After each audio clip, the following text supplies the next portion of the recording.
Hey everyone, welcome again to Somebody Said TV, where somebody said it when we talk about it live with you. I am your moderator, Kathia Devon, and Jenna. Hi, I'm Jena, also known as Overdressed RVA, boy mom, influencer, and now creative director. My name is Corey Boone. I'm the residential political commentator on the show, and I'm also a lover of justice and equity. And if you hear me sneeze, I promise you I don't have COVID. I'm just running with a little sinus, little cold in my throat, little something going on. So, but I'm good. As long as you sneeze in your box. And I'm Shalena, psychologist by day, resident Philly Joan by night, and happy to be here. Ow. Well, today we have a full show for you. We're going to get into Breonna Taylor, some RBG, and then I promise after that we'll have some fun talking about breakups, Verzuz, and our Somebody Loves You and Are You That Somebody segment. So let's start off with our good sis Breonna Taylor. I know that this is a situation that has been heavy on everyone's heart for a very, very long time. And I think one of the things about Breonna is that as Black women, a lot of us see ourselves in her. And obviously, this was a tragic thing that has happened. And we definitely want to talk more about the case and some of the recent changes that have come along. So, Corey, I'll go ahead and pass it to you so you can give us an update on the decision that was made yesterday. Yeah, so very quickly, and I certainly will keep this brief so that you all can share your thoughts. The Attorney General had a press conference and shared that the grand jury in Kentucky and Louisville, Kentucky had decided to only charge the one detective that was already fired from that police department with wanton endangerment, which basically means that because he shot recklessly, that the bullets hit apartment 3, which is the apartment beside Breonna Taylor's apartment. Her apartment was number 4. Basically, that he endangered others by shooting the way he did. So he has 3 counts of that, and he actually will go to trial. But as noted, no one is being charged for the murder of Breonna Taylor. So I think it's just one of those things. The Attorney General tried to say many different things in his press conference, and some of them went from, let's unite to, a lot of political people and celebrities are not from Kentucky, so they don't have any reasoning or wording in the law. But I think it still comes down to the main question that many people are asking: how is it that you're saying that, 2 people are in their own home?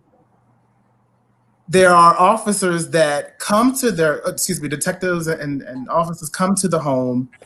They do not announce themselves. And it has been noted that only one person, after a 3rd interview, actually then said he heard the officers announce themselves, which many people are thinking that this person, this neighbor who heard that, probably heard a later engagement, but not when the officers actually came to knock on to the door with a no knock at Breonna's apartment. So it's a bit all over the place. But the real issue is we know that there is not real clarity as to what happened. We also know there is not real clarity as to what the process was for the Attorney General to present the case to the grand jury. We don't know who was on the grand jury. It should be noted that the Attorney General is not talking about who was on the grand jury, which has me thinking that the grand jury was not diverse. You probably had majority white or all white. I've always been under the notion that you can sometimes create a grand jury that is full of retired police or whomever you want it to be. So, but it should be noted, the voice of Breonna Taylor's boyfriend should be noted, and the records from the Attorney General, from the grand jury, the transcript should be released so that people can better understand this case. I'll stop talking now, but it's a problem.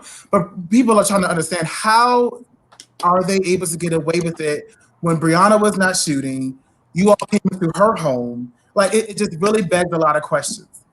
And that's what me and Shalena were saying too. It's kind of like, even if there was a question of concern, when you're talking about someone who doesn't even have any type of record, and then you're also talking about drug trafficking. You're not saying that she did murder. You're not saying that this was something where armed robbery was involved. Like, if there was ever a question, y'all couldn't just pull up, tap her on the shoulder. Like, why did it get to this extreme? But I'm gonna be honest with you. You know, I think we're not surprised. But one of the things that comes to my mind is that I don't know if y'all saw recently. Well, Master P says this all the time, but he said something about like how if the white man is giving you $10 million, that means that you're worth billions to them. This was over when I saw the settlement. Because at the end of the day, that $12 million, it's really nothing when you're talking about protecting a system that makes all of this money based on mass incarceration, based on this very specific justice system that has not been created to protect us. Yeah, I mean, I couldn't reflect that anymore. I want to talk about the aftermath of when that decision came out, because obviously a lot of people are very hurt by it, very hurt by the news, because I think it's just continuously, even though we knew what was going to happen, it still hurts. So I just want to hear what you all have to say, and then at some point I'll share some comments and reactions from some Black women that I got a chance to see on Instagram. I know in person as well. So I'll let you all kind of share your thoughts. Yeah, I know you all covered kind of the particulars and the details, and grateful for you all just kind of recapping that, because I think so many people are confused and have so many questions still. And like I said to my cousin before this, like, it doesn't make sense. No matter how many questions we ask, like, there's no way for us to understand how this happened. But like Kathia said, it's no surprise. I just remember just like, you know, I think getting the text from Corey, like 1:15 p.m., we're going to hear the decision. And like me actively avoiding my phone and not wanting to see updates and not wanting to see text because I was at work. And I knew it would just take me to a mental space that wouldn't be helpful to what I was doing. So I just can't imagine how many people just felt like that, the heaviness of just knowing this decision was coming and probably being able to predict that it would go this way. And I know we'll get into voting and politics in a little bit, but I think, again, this is a reminder of this is infuriated and as enraged and fueled as we were to protest about this. We need to take that same energy to the polls, because attorney generals and all these folks that are in position to make these decisions, like, those are the people we have some say so on who they are. So I just hope that people won't give up or won't feel like, you know, there's no point in fighting for these things anymore. There was so much energy around justice for Breonna, and just because justice wasn't served in this instance doesn't mean we can't make a difference from here on out. So I just hope people keep the same energy we had to fight to get to this point for her. Yeah. I haven't fact checked a whole lot. Obviously, it is a ridiculous, unacceptable, but not surprising outcome. But I saw somewhere that the Attorney General in particular was on the short list for Supreme Court justice seat. I don't know how true or accurate that is. If that's the case, that explains a lot. And if that's the case, I don't even see a point to anything that has to do with the grand jury, because it didn't matter if it was all Black people, all white people, all retirees, all Republicans. There was always an agenda to silence this, to brush it under the rug, and to do whatever needed to get done for it to go away without any type of justice for Breonna Taylor. And it's disgusting and it's heartbreaking. Like, I went for a quick walk last night, and I was one, scared, and two, like, I started like hyperventilating, and I was like I feel like I'm having an anxiety attack. And I was telling a friend of mine, I was like, it almost feels suffocating. That yet again, here's something else again. But to echo what everyone is saying, please vote. You have to vote. We all have to vote. You have to get your grandparents to vote. You have to drive people to the polls who can't make it themselves. I don't know any other way that things can change, because that is the domino effect. Like, it's not going to happen tomorrow. It's not going to happen January 1st. It takes time, and it takes consistency, and it takes a consistent voice, and that's our votes. So I'm praying for Breonna Taylor's loved ones and family, because this is an unsurprising, disgusting miscarriage of justice. Yeah. Yeah, and she will never get justice. I mean, this is horrible. I just want to kind of read off some of the powerful things that Black women had said that I had captured. I definitely want to center the voices of Black women today. So this is a tweet from Dr. Angel Jones. She said, "For centuries, we have been shown that Black lives are not as important as white lives. Today, we were shown that our actual lives are even less important than potential lives. Imaginary lives got justice. Breonna Taylor did not." And I also want to share this from one of my former interns and friend, Aaron. She said, "Breonna deserves better. He is getting charged for the bullets that missed and not the ones that killed her. I'm disappointed, disgusted, and the worst part is I'm not surprised. Allies, the work is not over." So, and I'll end on this one. This was really powerful to me. At this beeline, I should have read this before I announced it, but she said she was used for everything, used to promote everything, used to make people look good and socially conscious, used to promote parties, used for memes, used as an example, used and used and used. And even with all of this, she didn't get the one thing she needed: justice. Yeah. I think that our friends and family here, they definitely are feeling the heaviness as far as what's going on with Breonna Taylor, and that brings us to RBG. Obviously, we've had another unfortunate event happen. For those of you who don't know, she had been sick for a while, so people did see this coming. But here's another issue that we're dealing with the upcoming election. So, Corey,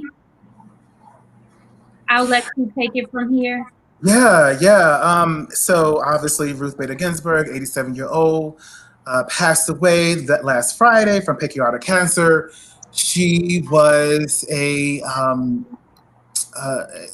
powerful figure on the Supreme Court. I think she classified herself as a feminist. And when people talked to her about the fact that her name was being mentioned synonymously with the notorious B.I.G., she always said that we probably would have had a lot in common as far as our thoughts and opinions and philosophies about things. So I think that a lot of people felt that she was a person who worked so hard on the rights of women and the rights of Black people, minorities, and certainly as a member of the LGBTQ community, I understand how powerful she was to make sure that I had the right, even though I don't plan on getting married no time soon, at least I have the right to do so. So big ups to RBG. I think there's a lot of conversations going on about what that means and why is it that a lot of our rights are held in the balance by one person that passed away on the Supreme Court. And I think that's a really good question. Obviously, the Republicans have decided for themselves that they would flip. So for the many people that may remember, back in February or March of 2016, Barack Obama had announced a Supreme Court Justice nominee, Merrick Garland, who was to replace the late Anthony Scalia, who had passed. And of course, the Republicans then decided, oh, this is an election year. You should not be able to, we're not going to vote for a nominee because obviously what happens in government is the president nominates, the Supreme Court reviews and approves. I forget, they use a phrase that they always say. Anyway, with that said, they decided, oh, we're just not going to let Barack Obama have his nomination. We're not going to let that through. Several months before the election, Now, I mean, on the day of her death, I think it was like 46, 47 days before the election, and the Republicans have completely flipped and said, oh, yeah, we want to go ahead and go forward with this nomination. And literally when you see them on TV, they're coming with the most, like, down in the dirt reasons as to how they can justify that this is in some way different than 4 years ago. So hypocrisy at its best. Consent and advise, or advise and consent, I think is the phrase I was looking for earlier.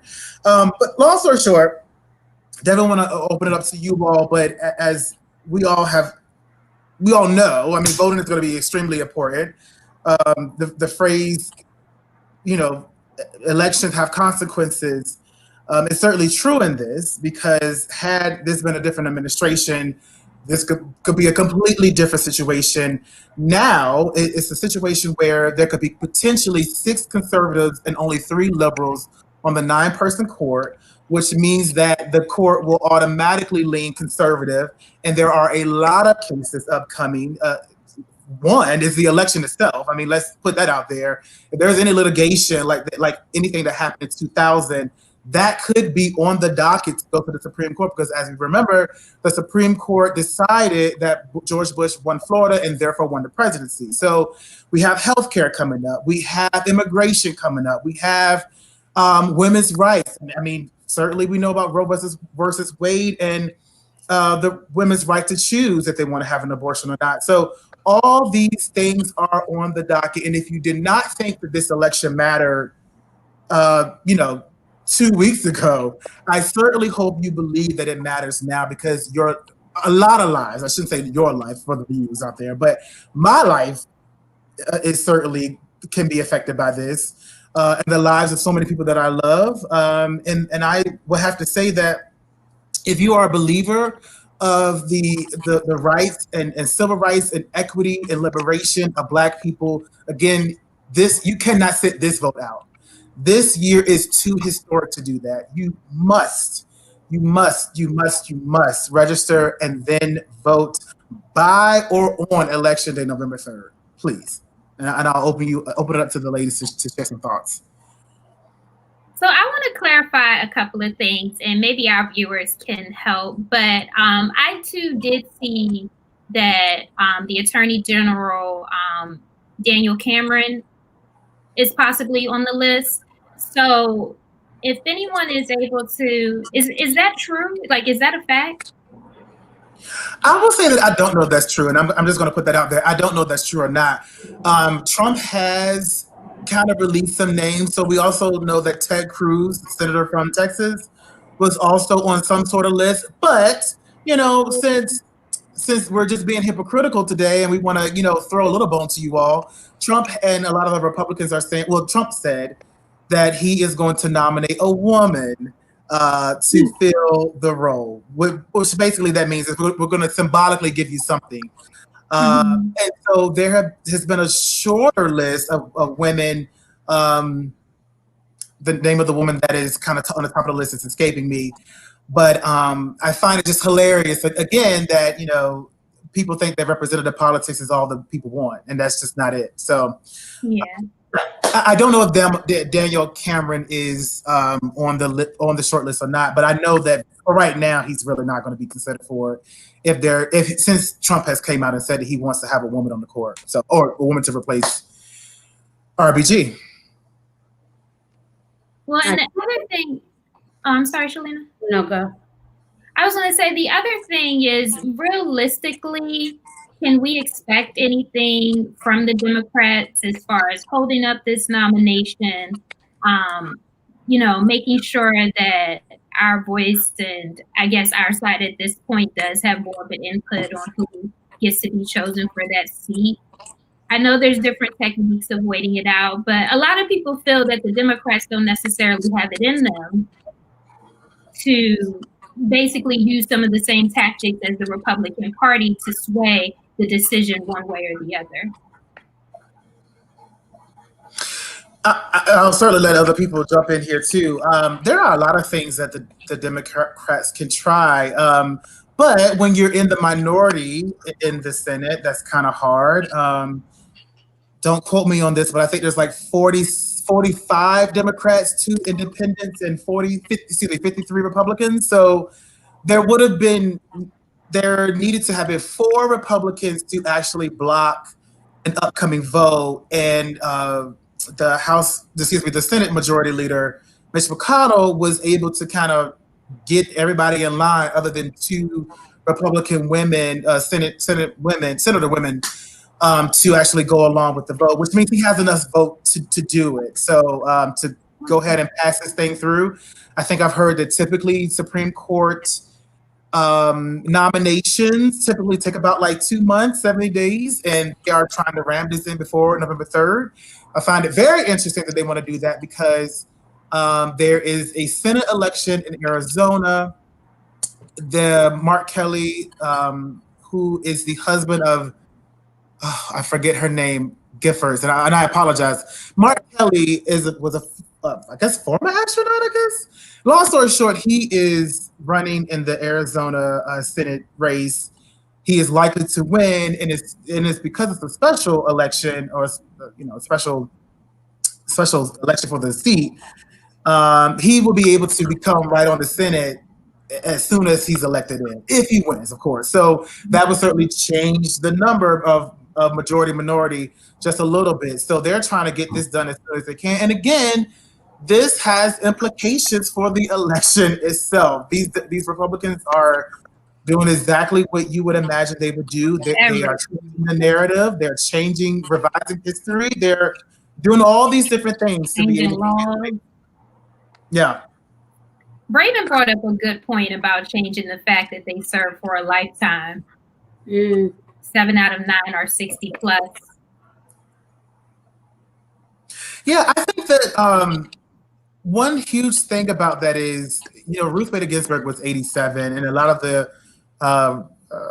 there has been some retirees, but a lot of justices in the last few years last few decades have actually just passed away in office. So I do think there should be a conversation, and I'm one probably on the extreme who thinks that there should be some term limits to senators and representatives as well. I feel like sometimes you just need to flesh out some of that older energy, and I think that might be helpful. But again, that needs to be a conversation. But again, there's a lot of things that Democrats could do. I mean, there are talks of possibly, if Biden and Harris were to win, would they be able to pack the courts? And that's a whole conversation. How does that work? How can you add additional people to the court? Or they give statehood to DC and Puerto Rico. And if that's the case, do you get 4 additional Democratic senators to be in the Senate and change that dynamic? So there's a lot of conversations. And again, I'm not talking, but I just feel like we're just in a really hard place right now. And again, I hate the fact that the rights, the civil rights of a lot of people, healthcare, like there's so many things that are on the line just because of how these things have turned out. And the Republicans aren't respecting Ruth Bader Ginsburg's dying wish, and they're definitely not, respecting what they said 4 years ago. Well, can we all, I think right now we all just need to take a minute, because this is a lot, and I'm going to be honest with you. It's definitely difficult for me to talk about these things. I think for all of us, it's very infuriating. And I think that some of the challenge is trying to figure out what we actually can control. So right now, I think we all need to take a breather. We want to check in with our good cleansing the building.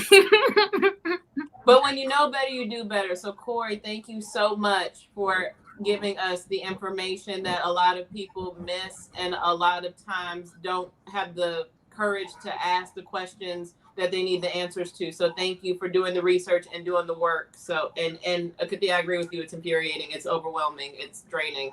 So thanks. It is. So I'm gonna go ahead and take a note from Corey, who got people in different area codes.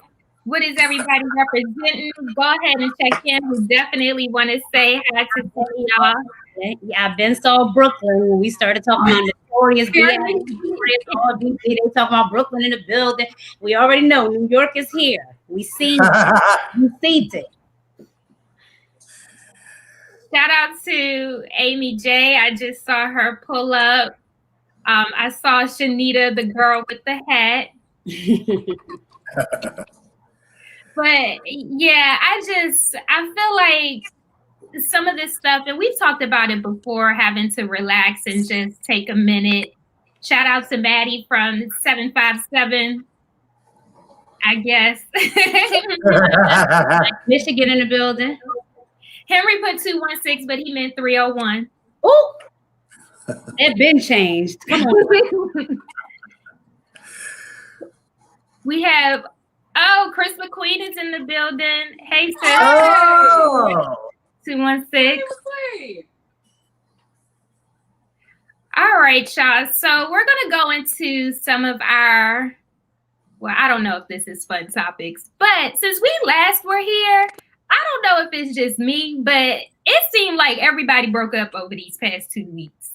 Did y'all see that, or is that just me? Yeah, somebody said there's been a lot of breakups. I don't know if the pandemic hitting people hard. I don't know if people just like, I don't know if it's fall, it's cuffing season. I mean, I don't know what people changing it up. They got other booze on the sidelines, on the wait list. But yes, we've noticed. So we had Cardi B and Offset. They've been talking about this for a minute, Dr. Dre and his soon-to-be ex-wife, Nicole Young. Tamar and her boo, David, have been back and forth in the news. Keisha and Boo finally got a divorce. After 27 years. After 27 years. Longer they was married. Right. Seriously.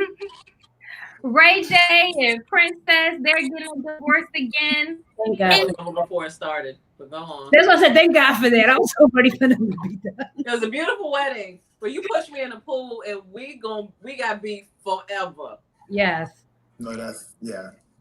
Somebody said COVID-19 did mess up a lot of relationships. The pandemic did it. But a lot of these people, their issues were prior to COVID. Maybe COVID made them finally pull the trigger. But we've been hearing about these people for years, some of them. Yeah, and I feel like they all have different themes. Like, obviously with Cardi B and Offset, it was the constant cheating.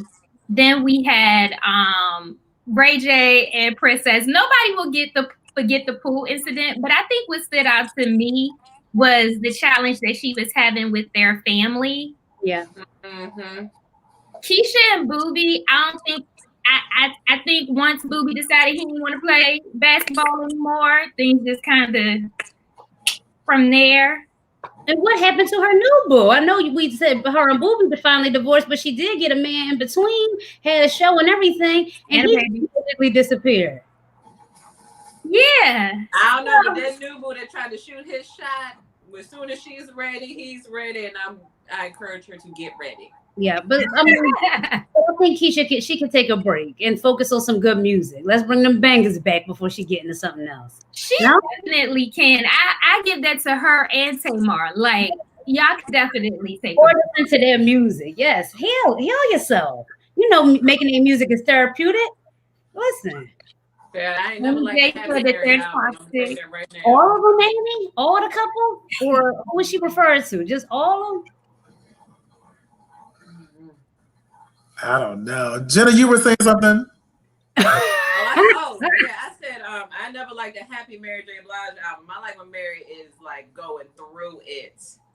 Like, well, I'm gonna be playing Mary going through it for the rest of the year. I think good and good music we can enjoy when they're happy and when they're sad. But I mean, of course, some of their kind of quintessential songs come out of them bad relationships and breakups, so we appreciate those. But this is comment though. Ray J said the Lord said to leave his wife. I didn't hear that. I didn't hear that. Is that his mama's middle name? What? What's Ray J mama name? Big song. Sonya Lord Norwood. What's Brandy's middle name? Right. Because Sonya runs everything up and through that campus. Yes. Does. Yeah. Yeah. No, So let me ask, go ahead. no, seriously though, how do you keep your relationship? How do you not kill your partner during COVID? Like legitimately. Like I understand that I am living by myself. I don't know what it's like to be partnered up, dealing with my own relationship drama here and there, but I don't know what it feels like to be in a house with somebody all the time, every time. And I don't know if that may have you're in the house. You're like stuck in the house. In the house. What advice do you have for people to kind of like get over that COVID hump? If you want somebody that you want to kill after being stuck in a house with them, then I don't know if you should be with that person anyway. I mean, they're saying that COVID has brought a lot of people together and it's drove some people apart. You see who people really are. You spending more time. You got to be creative about spending time with each other. You're learning people in a different way. But if that was the tip of the iceberg for your relationship, then I'm concerned that you were even in that relationship. And I mean, that's speaking from somebody like Corey, who's by themselves. And luckily, I ain't got nobody in here that I would want to kill because I don't know if they. But I know the people in relationships that is married. I'm gonna let y'all chime in on that. Well, I don't think COVID is gonna ruin anybody's relationship. It's gonna be something else. Like I think with all of the different couples that we see, like y'all said, they've been going through it for a minute. So it wasn't COVID at all. And I agree with you completely, Shalena. Like, if at this point, just having to be stuck in the house is going to make you kill somebody, then yeah, y'all probably not meant to be together. But wait a minute. Why somebody Corey is a bold-faced lie. I'm going here by myself. I don't have nobody. Listen, no. He's absolutely lying. Somebody said y'all are in an entanglement. Entanglement. He had to bring that word back. That's hilarious. Entanglement. No, some of these answers have been so funny though. I think Henry said a man cave. Raven said you should marry your best friend.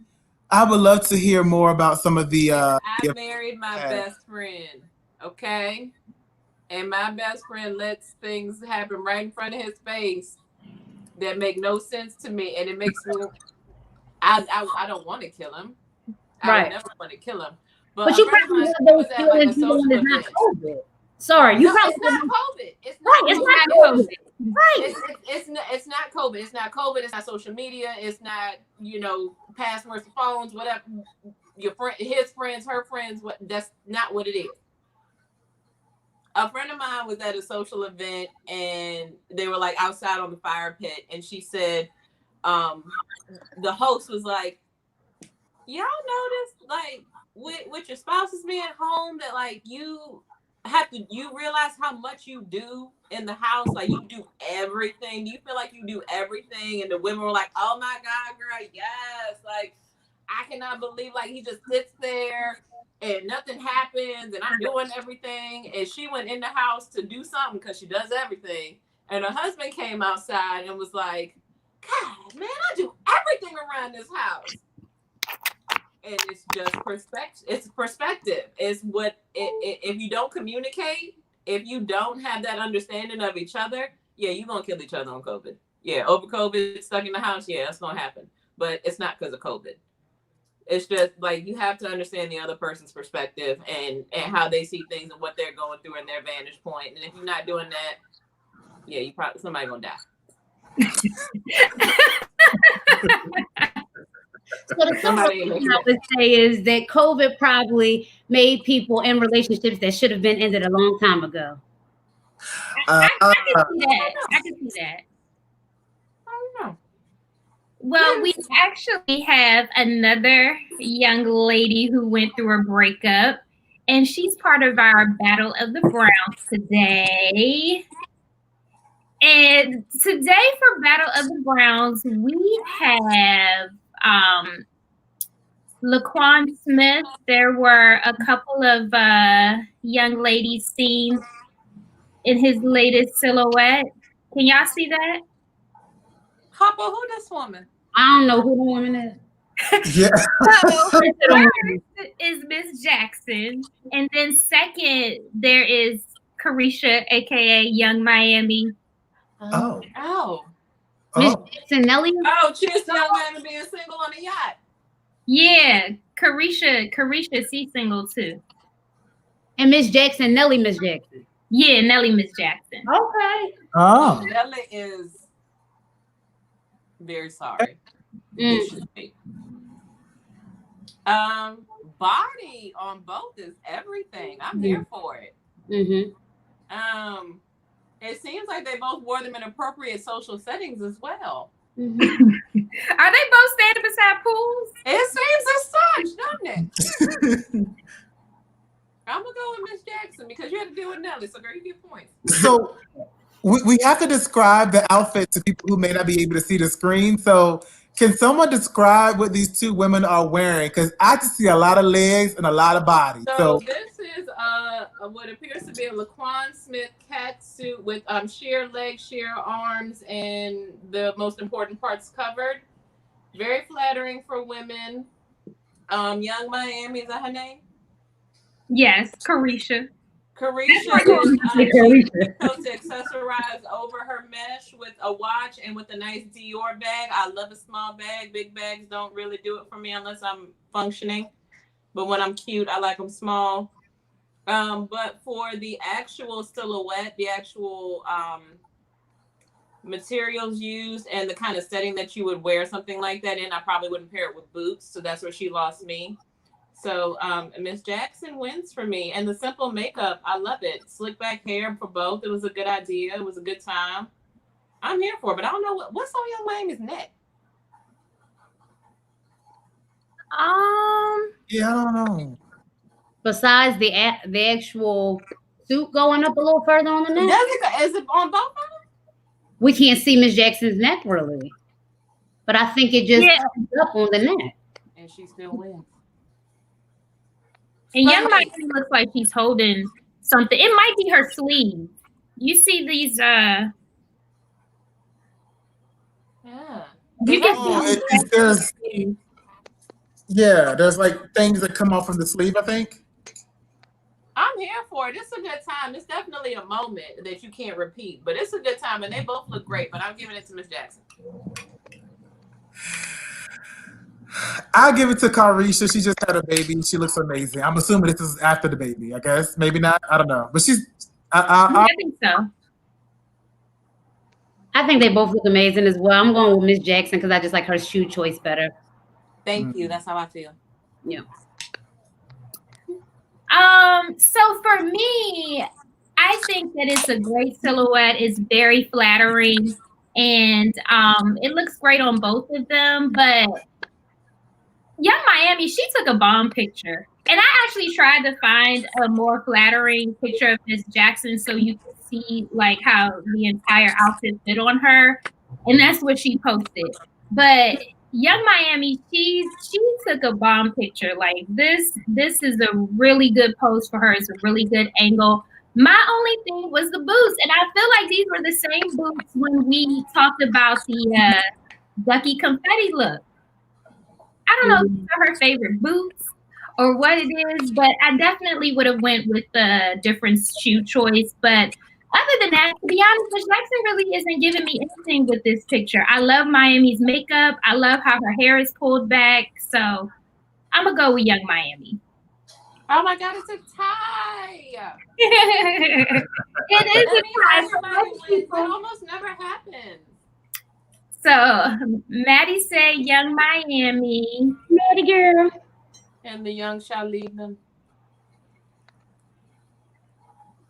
Somebody said Miss Jackson got slimmer, but I don't know that that's a vote. Yeah, I did notice she does look thinner than I remember seeing her on their reality show. I think that's the last time I saw her. And I'm glad she got rid of the red hair. Oh, yeah, I forgot about Miss that. Jackson is giving me like Tamia tease. Yeah, Yeah. Amy J said they both look amazing. They definitely do. Yeah. That's a good look. Shout out to Laquan Smith because that was a very well thought out silhouette. So y'all think Young Miami by the pool with the boots on? No, it's attached. Oh no, I had that for earlier and I didn't say it. I'm sorry because look like they're by a pool. Young Miami. Yeah, I think it's safe to say that it's a tie, but like Miss Jackson isn't really. She's not showing this ensemble for me. Yeah. Yeah. Because my first thought when you said that was like Beto or Browns is not about who has the better pick, is the better look. But to your point, depending on how they showcase it in the pick, it gives us a different angle, a different view of the actual look. So I hear you. Yeah, there's definitely two different messages being sent. Like Young Miami is confident, single, and ready to mingle. Miss Jackson is like, I mean, well, is she playing coy? Is she being? Yeah, like it's a good time. Like that's I'm not Young Miami confident because I don't look like that. but I probably do a little bit more than Miss Jackson. Like keep them guessing. But that's just me. That was my vote. But they both look amazing. It's a tie. Don't come for me, y'all. No, I definitely think that it's a tie. So let's go ahead and get into some other queens. We're going to go with our We Wish Her versus Would. And we have to start with the recaps from Gladys Knight and Miss Patti LaBelle. Is it okay to call them aunties? They still aunties? Somebody said Gladys was a nana, Patti was an auntie, but I'm not going to get into that. let's just call them both aunties. Let's just put it out there. Oh, who's recapping? Yeah, so anybody can, but I would have to say, from what I watched, I didn't watch the entire thing, but they are so cute. They are your grandmother. They are every bit of their age, and when something doesn't work out their way, or talk about the Lord, or just how they were able to make it over. Like they are so cute. I just always appreciate the Verzuz platform because it just came out, or may have been out, that both of them have received the most streams they've ever had in their careers. Oh wow! Oh yay! So like to me, that is so high. Like that is to me celebration, and I think that's the most positive part of Verzuz. Really. Absolutely. They look like the two ladies that be the last ones in the parking lot at the church. Just chatting. It warmed your soul. It was so and then Dion came out, honey. Did nobody know the word? Straight up. But it was fine.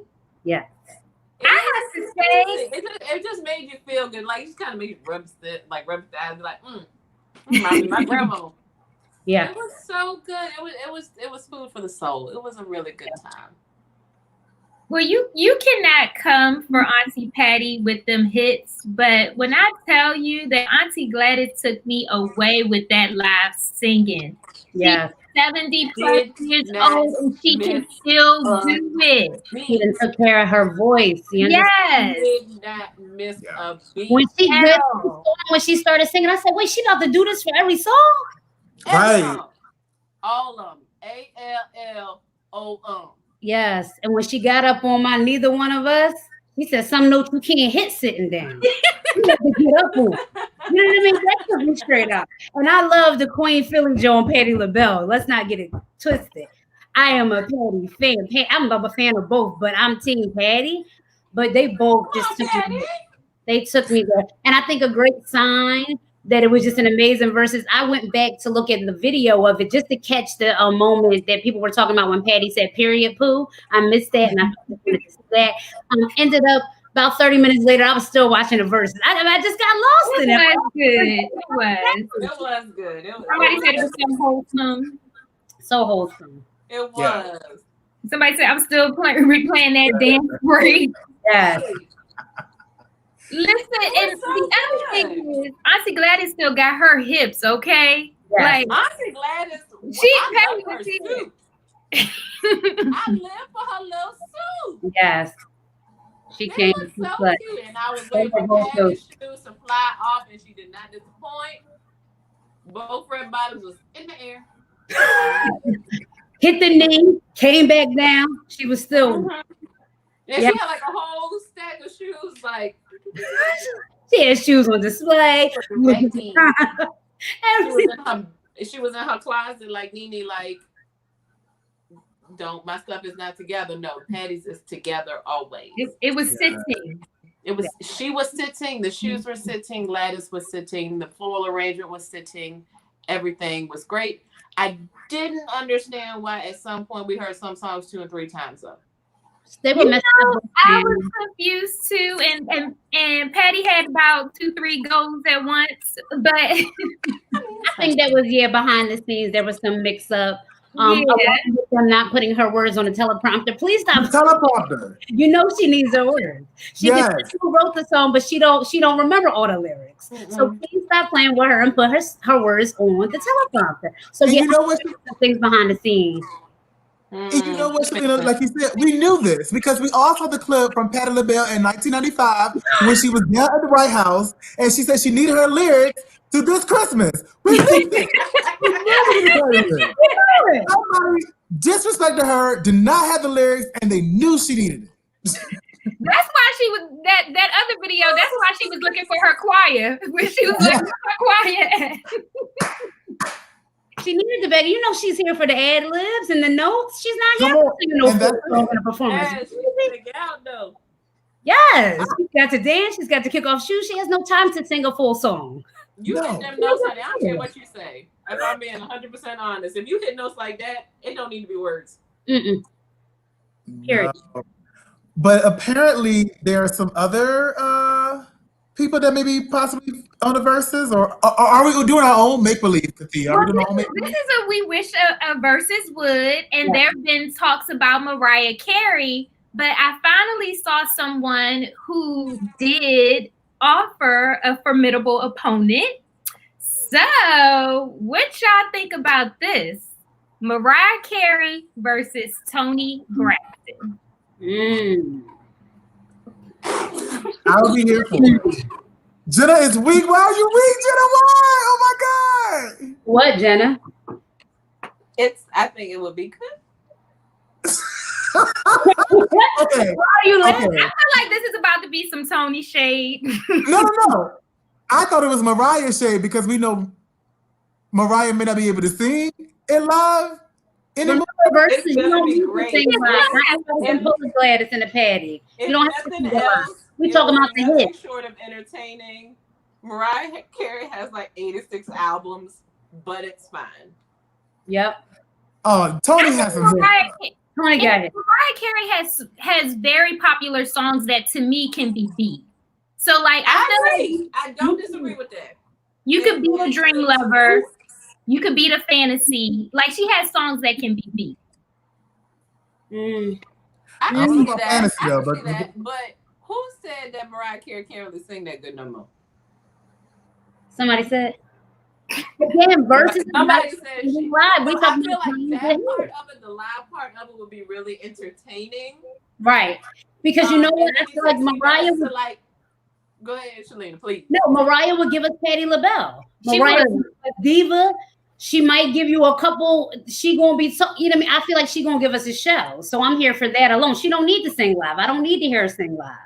We know her range. We know the catalog. I'm just here for the personality and the interaction at this point with her. And that, to that point, do y'all remember when Mariah Carey and Nicki Minaj was both judges on American Idol? Of course. Oh yeah, she gonna be like, she don't even know her. She don't even know her. But I think this is what I was getting at too. Bella said in the 20-song battle, they can go toe for toe. Because I think, some solid songs. And but I feel like Mariah Carey would pick stupid ass songs like Obsessed. Like, I hate Love Takes Time. And you better sing Fantasy, and you better give me break a down, One Sweet Day. Break down and bring out a Bone Thug or a Harmony, one or two. Give me a good. You gotta choose right, and I feel like that's what somebody else went wrong. But we're not gonna get into that when that battle. We're not. We're not going back. We're going forward. But Mariah Carey, she strikes me as that artist that is very confident in these songs that a lot of people ain't really here for. So she has to be smart. Maybe just call JD and let him pick her set list and keep it moving. Yeah. And Mariah got some good album tracks too. Like, and I'm an album person. Y'all know I'm a catalog person. That Butterfly album, she can run that back to back. Tony, listen, Tony. Me and Tony have similar ranges, so naturally she resonates with me vocally. But I can see them going toe to toe. I agree. When it comes to Verzuz, it's about the hits, and I think they both have enough hits for us to have a great night. Yeah. So I'm here for it. So yeah, somebody go ahead, call Swiss, call Tim. I'll text Swiss. I told y'all the message Swiss has sent me, so I'll text him. Y'all remember? We remember Nothing. Go ahead. All right. Well then, on that note, let's go on and get into this part of the show. This Somebody Loves You. Ooh, somebody look ready already. This is the part here where we have to coach some of our people. We believe in coaching over canceling. And sometimes our people just are not acting right. So go on and hit it for us, Corey, so we can get right into it. Yeah. Somebody loves you, baby. Whoa, oh, oh. Somebody loves you, baby. And you know who it is. Come on, Patti. So who here watches Real Housewives of Potomac? All right. I feel so bad. I'm so lost in this conversation, so I'm going to try to hop in where it wasn't. Yep. How much time we got? So today, we have got to get into the sis Monique Samuels. I think Robin from Potomac said it best. Girlfriend is unraveling. Like, things look like they are absolutely falling apart. And for those of you who may not be caught up or who don't watch Potomac, but you know who the ladies are, right now, Monique and Candace, they are in this real hard beef for whatever reason that doesn't even make sense. But it's gotten to the point where they have been physical, and you know, we definitely don't like to see that. We obviously don't want to see that on one of the Real Housewives shows. And yeah, things really got bad last week. So I'm gonna go ahead and let our Bravo experts start this one off. I'll pass it to you, Jena. Okay, I'm catching.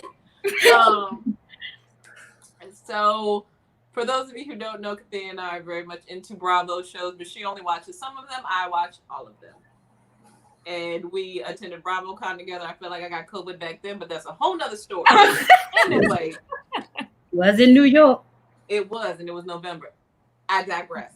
Back to Monique Samuels. Monique Samuels is married to Chris Samuels, a former football player. He is now retired. Monique Samuels was an aspiring rapper from Atlantic City. And she is now married and lives in Potomac with 3 children. And they have, I guess, 5 homes? 4 homes? I don't know. Including the vacation home they were at during the last couple of episodes as well. Is she? Yeah, I don't know. She said we have when her first episode at tea, when she's wrapped into a teaspoon. She said, "I have 4 homes," and so it might be 5, it might be 7. I don't know. She is very successful as a married couple. They are a very successful couple. On the surface, season 1 of her introduction, season 2 was very well wrapped with a bow, and it was great. Season 2 started to show a little bit more of real life for the Samuels family when they moved to Potomac. They got that zip code and they had this beautiful home, and things started to not go so well. And in their personal lives, like they were trying to get pregnant and they had some complications with that, which is extremely unfortunate. That's not anything that we want to, that I'm not making fun of any part of that whatsoever. But I will say, after that, Monique was kind of exhibiting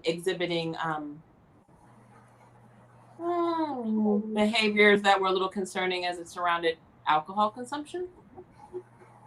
And so that went into, that carried her through the season, and not in a good way, and not in a way that was really that harmful to her as far as her image. So of course she's on this season, and this season it opens with her having some rumor going around about her and a supposed personal trainer of hers getting a little too close for comfort, and her husband finding out, and then subsequently getting pregnant. And now the baby's here. Oh, the pregnant part, I ain't heard that part. Kathia, am I wrong?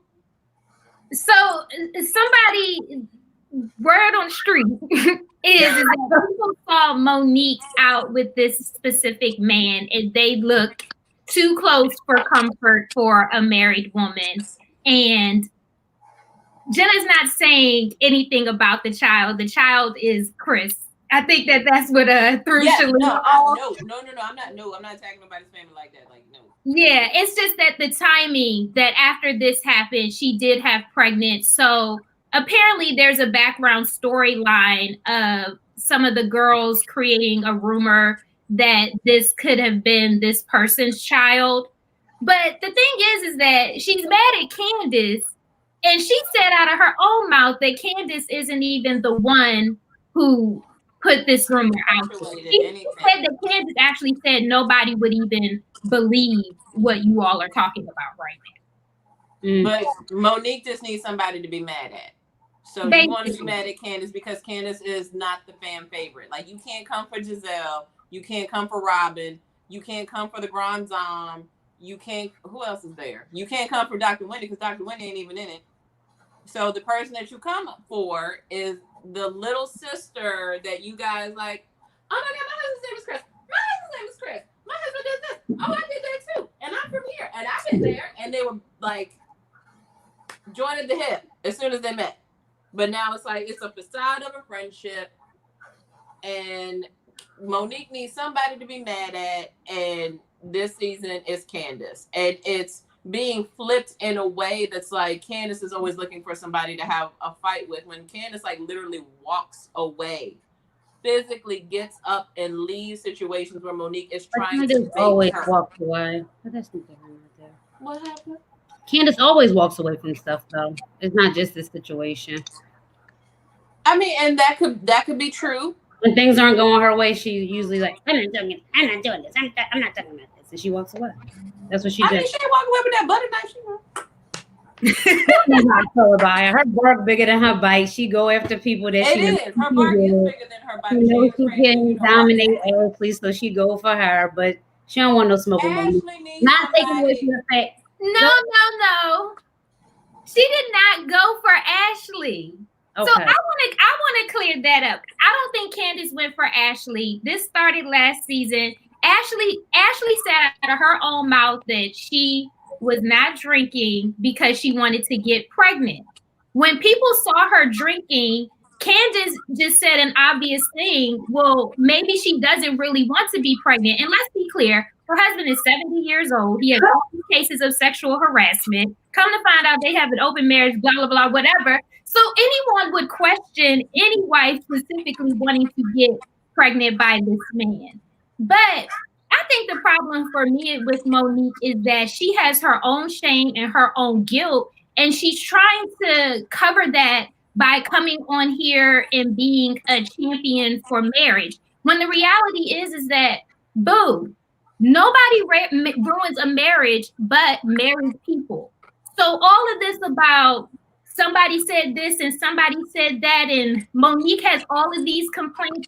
The one thing that she has not said is that, no, I was not out with this man and people saw me in the streets. So my thing is that I think that she has a lot of misplaced anger, a lot of misplaced guilt, and she needs to deal with that. instead of sitting up here trying to fight Candace over some nonsense. Yeah. That's all People hurt people. And I think that there's a whole lot of cracks in that foundation. And that's okay. That is a real life marriage.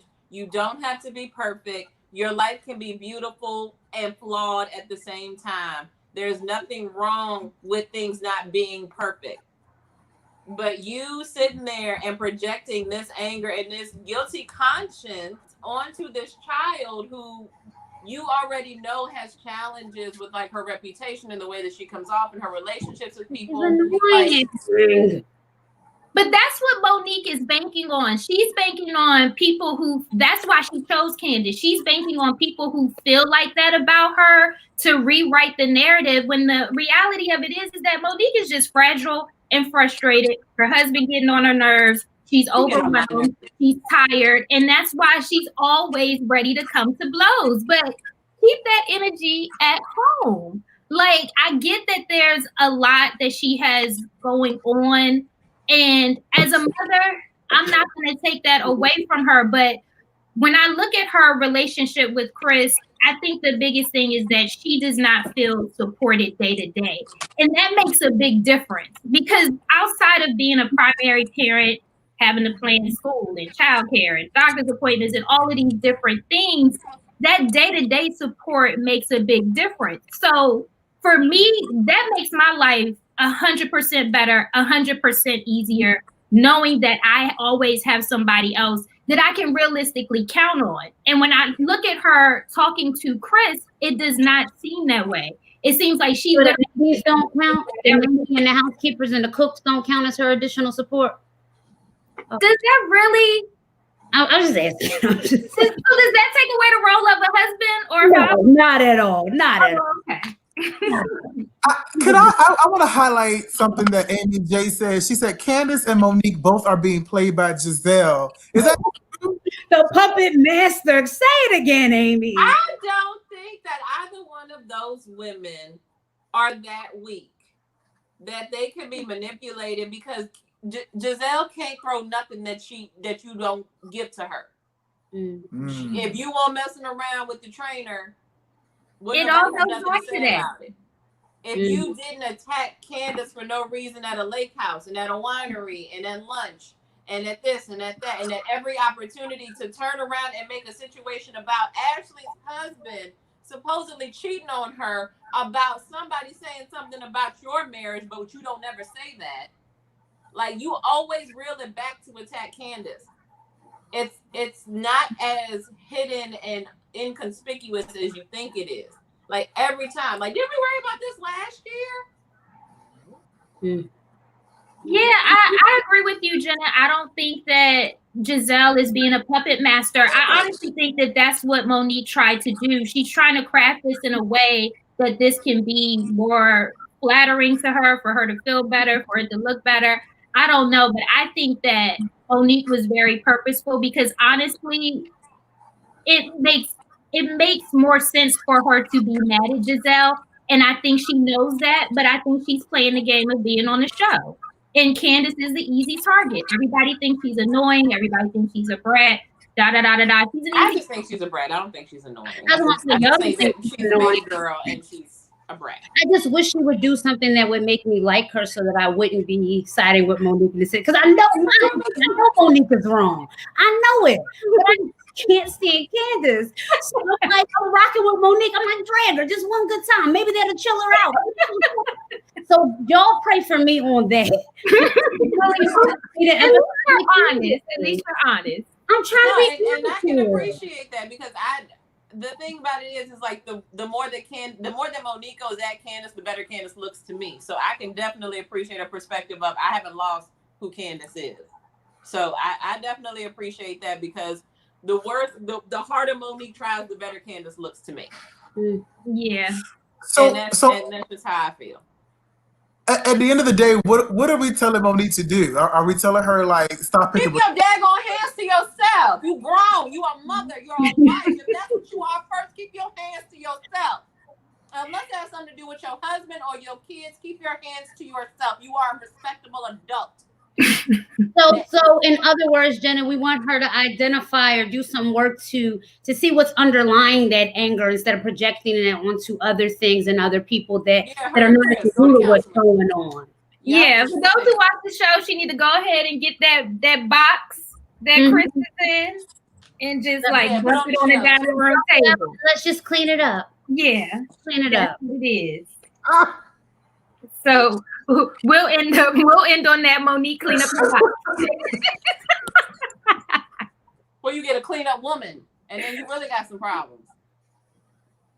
Not me. I don't want to. Well, we are coming up on the last of the show. You know, we always have to do the Are You That Somebody? And here's where we shout out dope people doing dope things. So we're going to go ahead and pass it to Corey. Corey's going to share one of his friends who's doing photography with us. Yes, one of my really good friends. So I have another group of 3 awesome women who I chat with and hang out with. They are amazing. But Deandra Shea Rich is the owner of Rich Methods, and I'm going to read a quick little bio that she shared. So she's a visual storyteller, a yoga lover, designer snob. She's planning her own wedding, and she's the owner. So as I said before, Deandra Shea Rich is the owner of Rich Methods, a web design, graphic design, and fine art documentary photography business. She graduated from VCU, Virginia Commonwealth University, with a BFA in graphic design and a BS in creative advertising.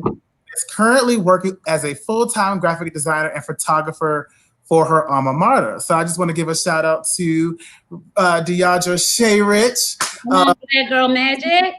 Yes. And also a shout out to the other 2 amazing women in that group, Aurora Higgs and Raina Fields. So just many, many thanks for them always holding me down. Yes.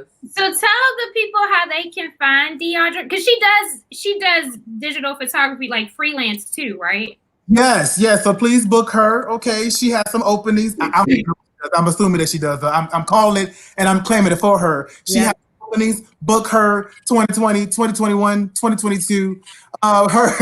Her Instagram is at Rich Methods. Let me just say this. She makes Black people look beautiful. And I know that in the most recent years, photographers have just started to have the opportunity to Black photographers have just had the opportunity to take photos of Black women on covers or Black people on covers. So Beyonce had, I think, a Black guy whose name is escaping me to take her photo on the cover of Vogue. So, or maybe, I don't know, but I know the artist, the photographer who did take her photo, she was Black. So I just want to give a big shout out to women, Black photographers in general, but certainly Black women for just all the things you all are doing. I just support Black women, not because you all have just certainly changed my life, but simply because you're human, because you live, because you're worthy and deserving of it. So I just want to give a shout out to Black women, and also just especially to Shay. Book her. Again, she's amazing. She makes Black people look beautiful, and check her out. All right, everyone. Well, this has been another episode of Somebody Said TV. Make sure you turn in for our next episode. That's going to be on Thursday, October 8th. And you can always connect with us at Somebody Said TV. That's on Instagram, Facebook, and YouTube. And make sure you subscribe to our YouTube and sign up for the notifications so you will know when we're going live and when we're airing and when our videos are posted. Absolutely. Well, we're going to get you ready for your weekend. So we're going to go ahead and end today with Hot Boy. Hey. Oh. I like that song, y'all. Y'all heard it yet?